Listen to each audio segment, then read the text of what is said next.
guys, thank you for tuning in to part 2 of the Pro Stock build. As you can see, oh yeah, hope you enjoy this video. Enjoy part 2. Part 3 will be out here soon. Please enjoy the video and enjoy the build on this behemoth and piece of our hot rodding history. By the way, while we're here with this awkward intermission, I want to thank all of you who are watching this video. And look at that awesome 241 Hemi in the background. It's super cool. We'll be building that someday.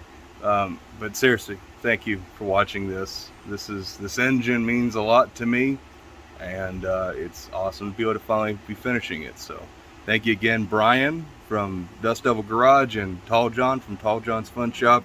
When they were here picking up Bananarama, they gave me the inspiration to finally finish this engine. So let's go finish it. Alright, so we had the balancer on and we ran into a snag where it made the engine really tight to turn, and I showed you, and I don't know if I'm going to include it or not, but I had the idea that maybe I needed to make this shorter.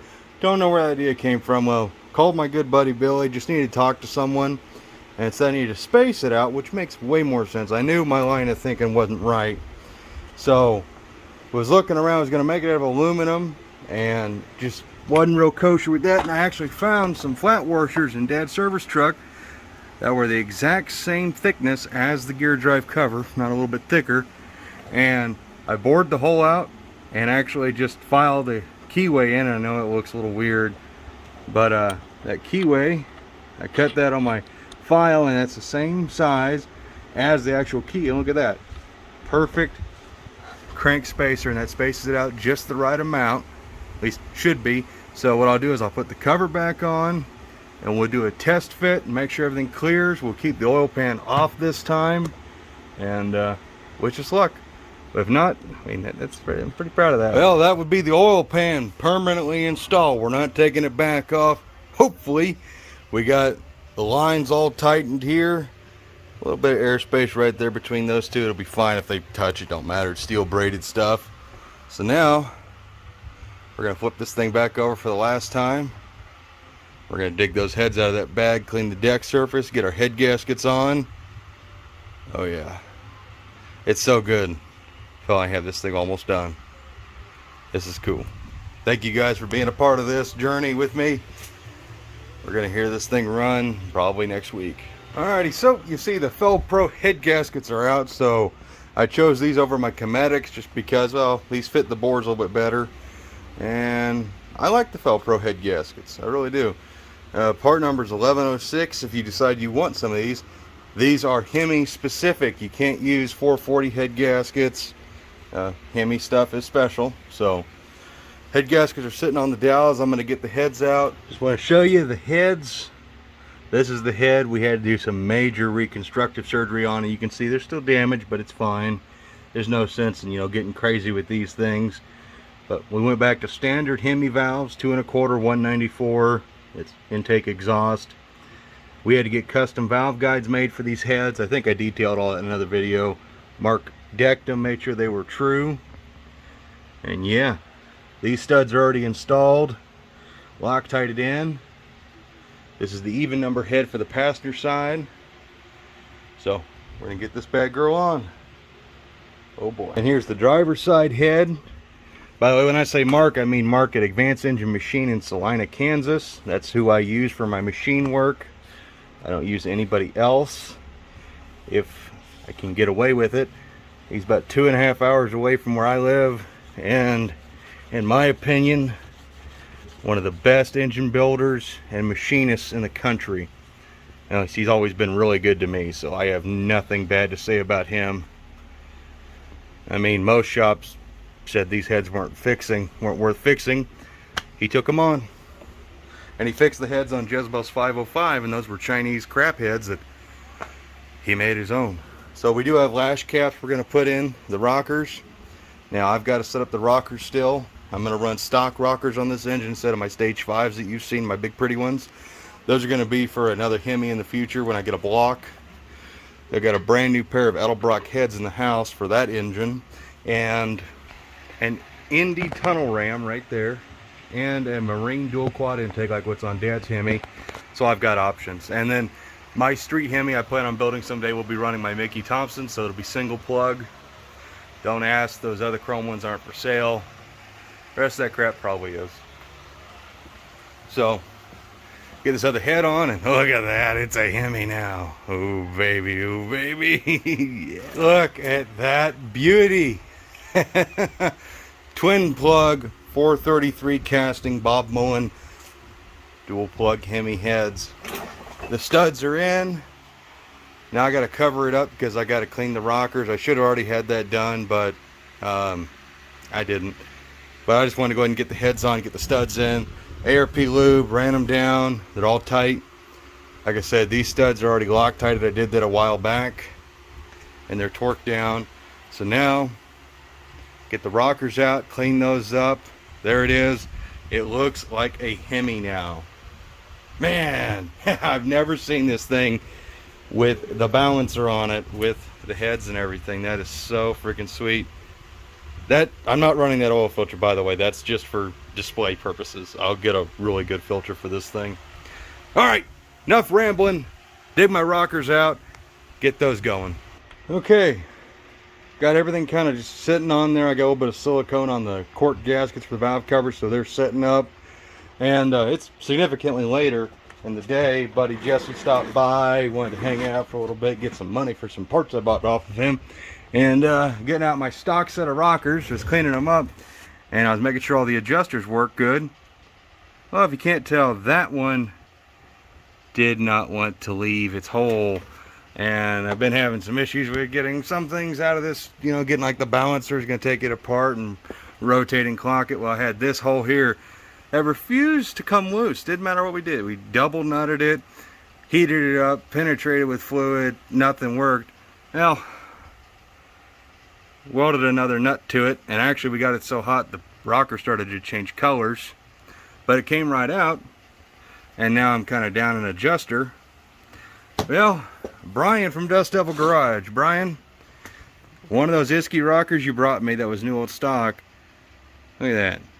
Brian, great friend, great YouTube channel, great dude, saving the bacon. That's exactly the same adjuster as the rest of these. It's the same height, everything.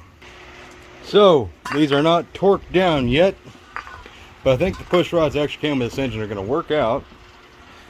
They appear a little long, but once everything is compressed, there's plenty of room there. I know it looks bad, but mainly it's this lift of this cam is preventing me from actually putting these in. And the lash caps, I may have not run a lash caps on the exhaust. It's becoming a problem.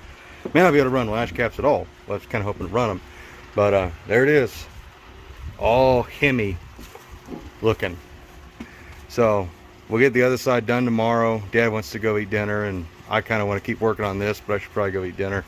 And so yeah, I'll be back again tomorrow. You know, 2 months so far putting this engine together, but I always plan on putting this thing together slow, steady, and easy. You know, taking my time, doing everything right, because don't want to mess this thing up. So, see you guys tomorrow. Alrighty, so we're back. We got the Nana, we got our dad in the van, and we're getting ready to torque these down. I got to run in all these headsets are already run in, so we're going to put our ARP lube on there. This side's already run down by hand, even the inner valley studs. Look at that. That is what makes a Hemi a Hemi. Alright, let's get it done. So what are you doing? I'm pro stocking. Pro stocking? I'm running down the head stud nuts. Are you? Just running them down hand tight, inside to the outside, starting with the middle, going down to the bottom ones. Then I'll do the valley studs. Just making sure these roll down evenly, and then break out the torque wrench and get all these torqued. And hope and pray to God I've got a crow's foot for 12 point. I don't remember if I do or not. Or see if the homemade tool Dad and I made for his Hemi will work. I can't remember if we used 12 point head studs on his engine or not. I don't know. And it's kind of muggy. It is. Okay, so all the head stud nuts are run down, hand tight, in a similar fashion to the torque sequence. So now got to find our homemade crow's foot. Don't know where that is, and then torque. What? Missing something. You mean push rods? Yeah. Yeah, yeah. They seem to be a little MIA right now. They're right there. So I got to find our crow's foot we made years ago and get these torqued down and then push rods. What are you doing? I'm getting ready to make my own crow's foot tool because I can't find the one that Dad and I made years ago. I like your helmet. Yeah, Dad got it for me. And so we took a socket adapter that Dad broke on a service truck and a 1/2-inch wrench. And we're going to weld it on like that. So that gives us 12 point for the ARPs. This gives us a way to attach the torque wrench. We'll cut off the excess. And basically what Dad and I made years ago, a new one. You can't find the old one. Cool. So, what are you doing now? What are you doing now? What are you doing now? That's all, Anna, that's all you're doing today. What are you doing now? Instead of standing on your flares or building engines or doing man stuff like smoking cigars. No, you just, what are you doing now? Well, I'm gonna like throw this out there and it might surprise you, but I'm not a dude. Could have fooled me. I know it says a lot of weird things about me, but oh well. No, I'm torquing my heads down. I got my little tool made. Dad's got Grandpa's torque wrench out, which has been recalibrated, and hasn't been calibrated probably since Grandpa was around, and it's still perfect. It actually beat out Michael's fancy snap-on. Well, we're on the last stage of torquing. 80 foot-pounds. Dad's doing the inner valley. No, not old, but yeah. So we did 30, 60, and now we're on 80. We did 30, 30, 60, 60, 80, 80. Stop filming. Stop filming. All right, so what you guys haven't seen on the Pro Stock Hemi is a major conundrum. And you'll notice one of the cylinder heads is off, which we were torquing them down. Chose not to film this. It was pretty stressful. Not gonna lie. This is more stressful than going through cancer surgery. This is pretty rough. So, you're wondering what we had to do. You'll notice all the aluminum there. Is when we were torquing down these head studs, ARP says 80 foot-pounds on everything. We actually pulled that stud out of the head. Started to, and we stopped and started to pull the threads out. And yeah, imagine what that felt like. So we just got done, you know, I paid $3,000 to have these things redone. Just got done drilling that, cleaning the deck surface there where it was punched out, tapped it, put a 7/16 by 14 helicoil in there, Loctited that in with red, and then we just ran the stud in with blue, and that's going to set up. This stud sits a little bit lower now, and it protrudes through the port just a little bit more, but I don't think it's going to be a big deal. We'll get this port cleaned out, but that's pretty stressful. But that's the man, the myth, the legend right there. I was having a real hard time. I did lose my shit. I lost my shit hardcore. It's pretty stressful. But we're going to let this set up. We're going to cover this head up. I think this takes 24 hours, which, with as hot as it is, I don't think it's going to take that long. But you know, on a Detroit diesel engine, yeah, that you're so fond of, the back of the blower, aluminum, yeah, that's where they chose to mount the air compressor on the truck. Oh, that's silly. 3 bolts in the back of the blower. That's really silly.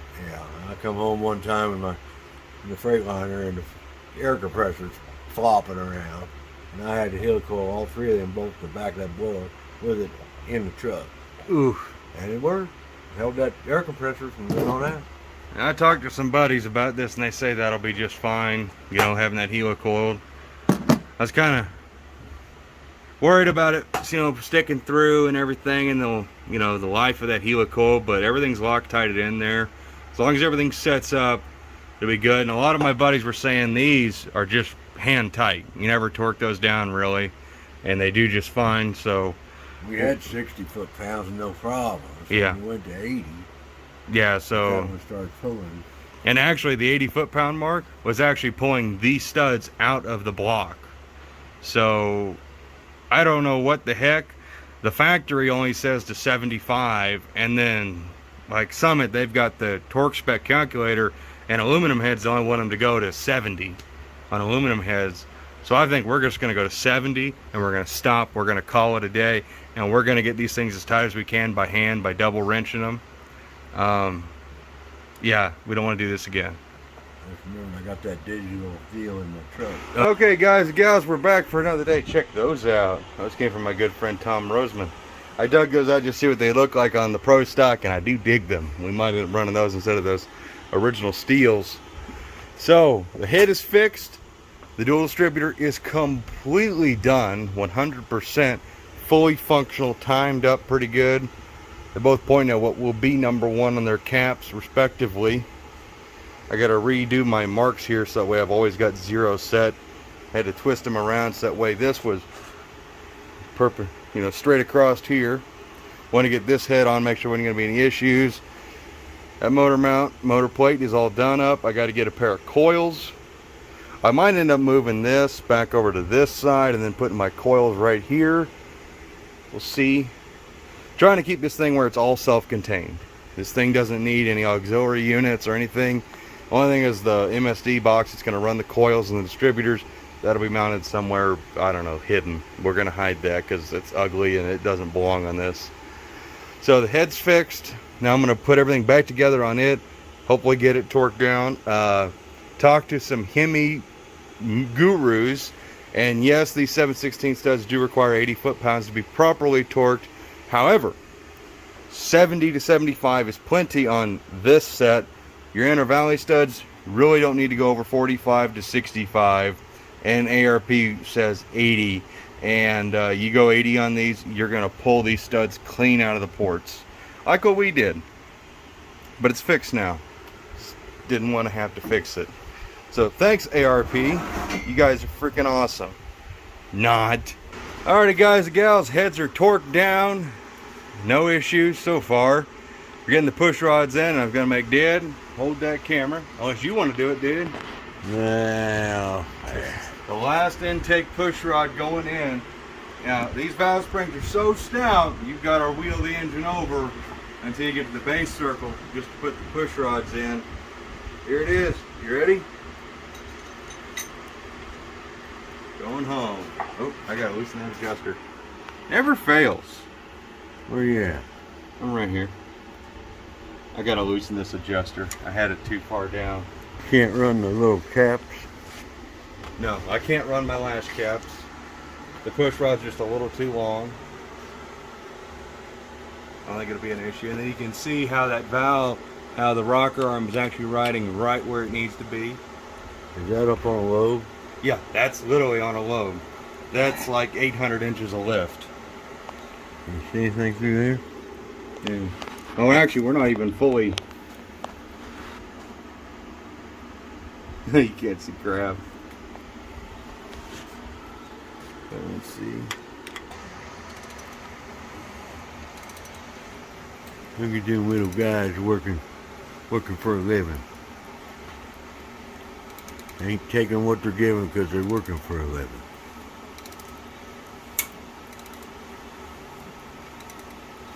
So now I'm going to wheel it over until I get to the base circle of every single lobe. Run through, set a loose lash, a more appropriate lash for each one. And then it's literally gaskets for the water pump, plug the dual distributor in, rebuild the twin dominators. And the dominators will be in another video. It's going to be for a product review deal, which I've already said. And then this thing is, take Dad's 440, kick it off the stand, put this monstrosity on there, go spend about $200 in fuel for it. Well, you're probably going to deserve its own stand. We'll build a new stand. Yeah, we can build a new stand for it, but what is it, 105 degrees today? What the bank said. Yeah, it's a little warm today.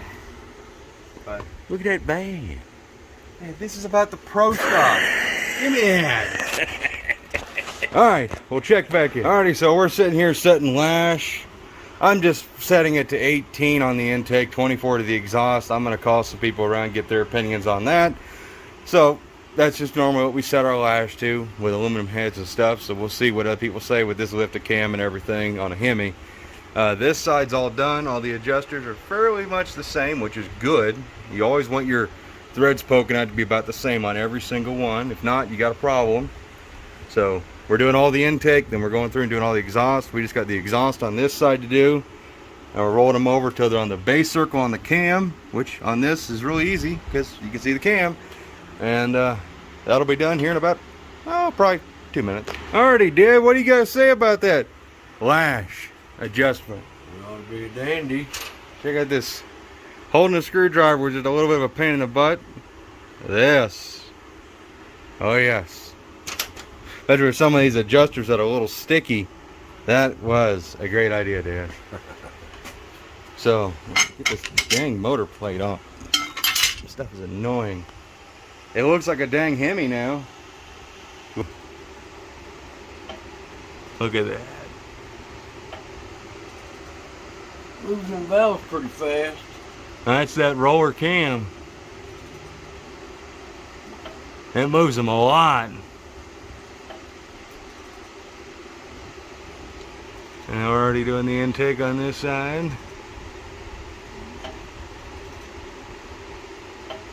That's super cool.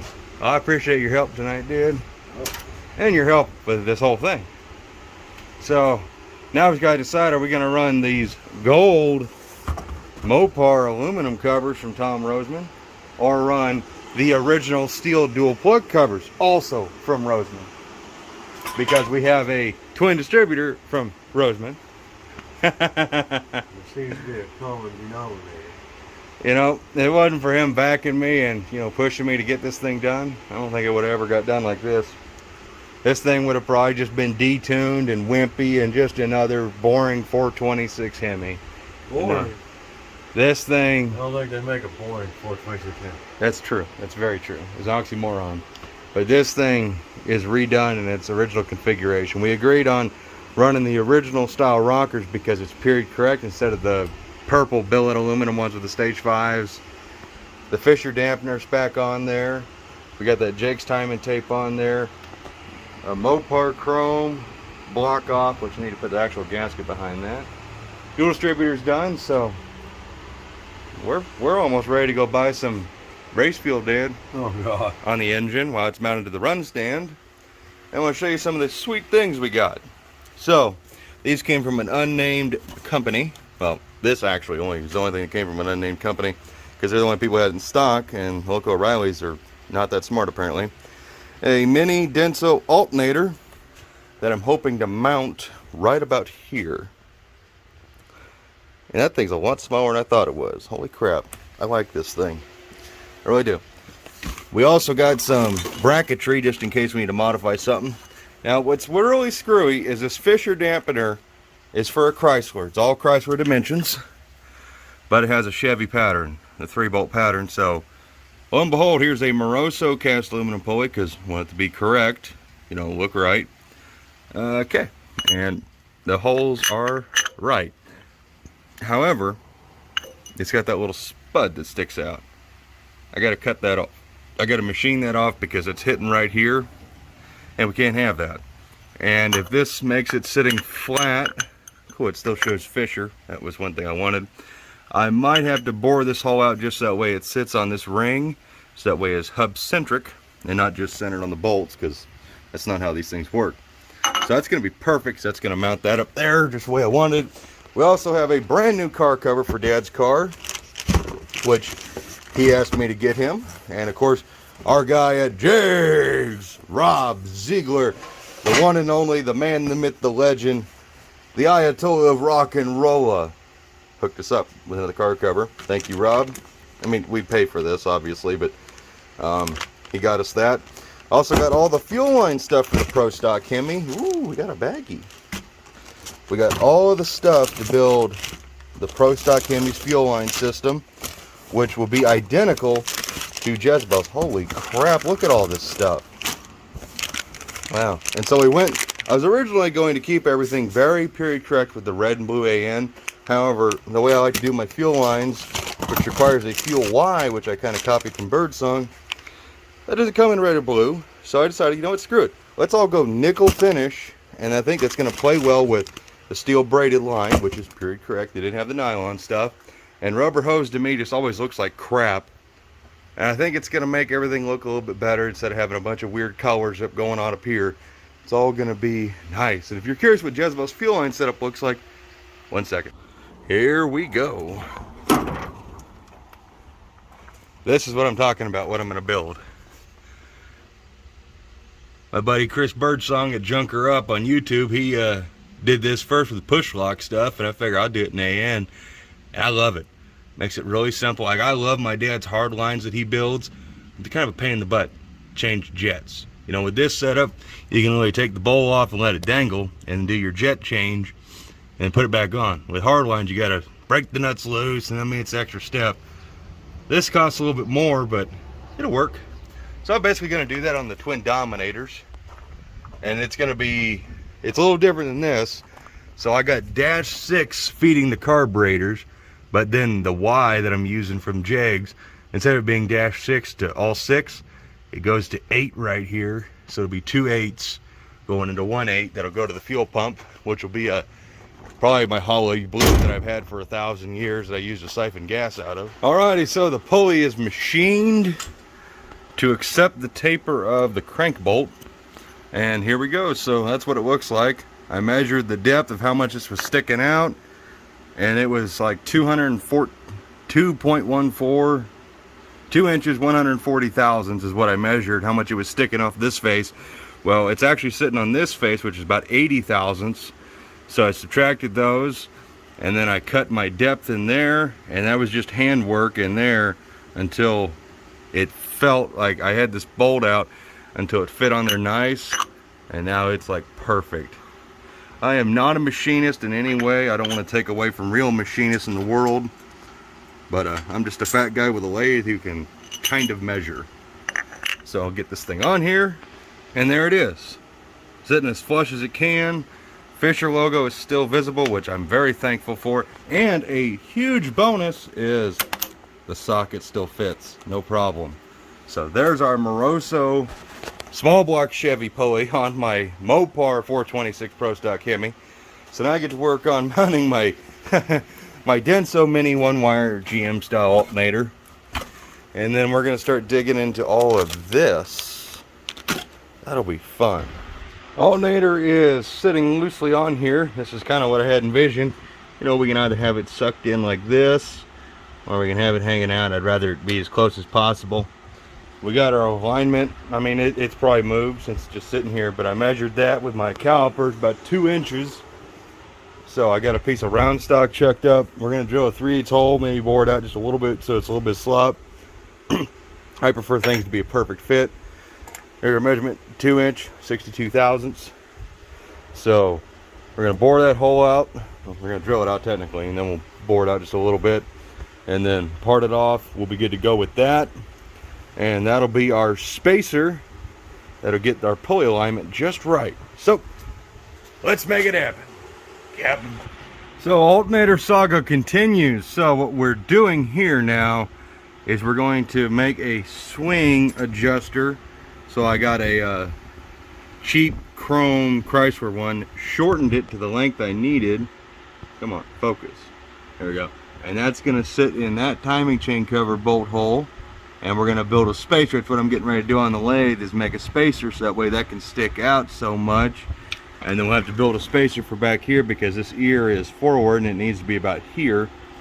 So we'll be building a couple more spacers just like this, just a hell of a lot shorter. And that should give us the ability to swing this and tighten and loosen it and do all the stuff you need to do with an alternator.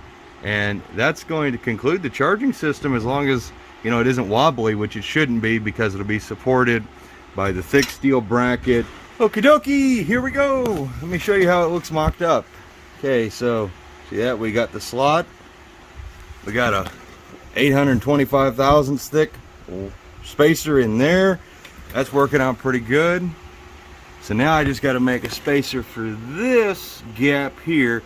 And this is all in the name of, you're running a timing light, you need to be able to see right in there. So that's all the reasons. And I wanted this little guy because I wanted it out of the way. I don't want it to be a big piece.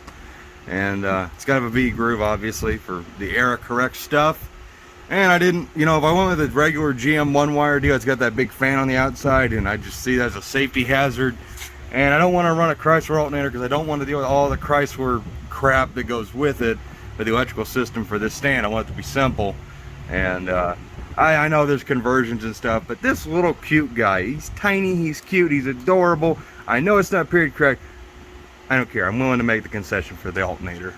So I'm going to get this spacer measured out. Okay, so that's kind of what I was thinking with the coils. They're hitting, those chrome covers are a little bit long by about 3/16 of an inch. I can maybe trim those because right now the covers are actually hitting the alternator. And so I'll probably trim those covers because they're quite a bit long.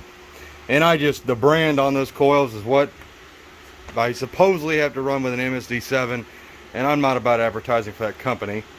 And if you can't tell, yeah. So that's kind of what I'm thinking right there. I think that's the package I like. Oh God, that didn't come out right. Moving on. Guys and gals, thank you for tuning in for part 2. I really hope you enjoyed it. Part 3, like I said at the beginning, will be out here soon. Wait a couple of days, maybe 3. Depends on how long it's going to take. This video was very long, and I had to make the executive decision to split it into 3 parts. They'll all be out here soon. I hope you watch them. I hope you enjoy them, because this is a true piece of our hot rodding history. So, I'll see you in part 3. Kid Scott signing off.